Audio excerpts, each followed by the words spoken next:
Shocking PBL news, 11 players hindi na maglalaro sa PBL Next Conference. Isang PBL import pumanaw na.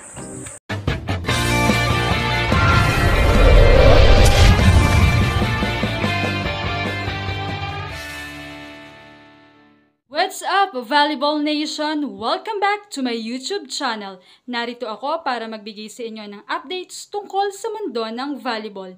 Pero bago yan, don't forget to subscribe and hit the notification bell para updated ka sa aking mga videos.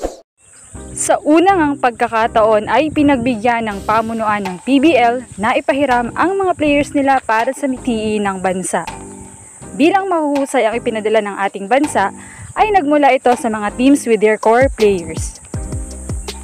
Kaya naman, ang consequence nito ay hindi sila makakapaglaro sa kani-kanilang local teams. Well, malaking kawalan talaga sila. Unahin na natin si Vani and Don from Signal. We know kung gaano kalaki ang role ang meron sila sa team.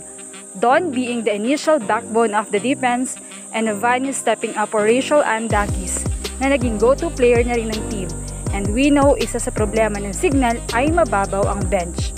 Kaya naman maaga silang nagpaalam para sa semis last conference. Nunag and Sisi. Well, core din talaga silang dalawa, especially Sisi.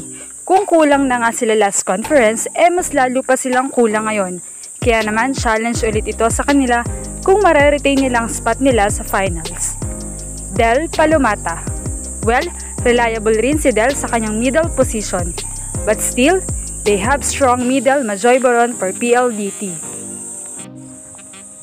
Ea Laure and Jen Nerva na malaki ang ambag sa depensa.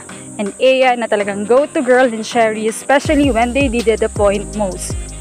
Fifi and Faith, malaking kawalan din sila, especially go-to player din sila ng team, lalo't under new coach sila with Coach Taka.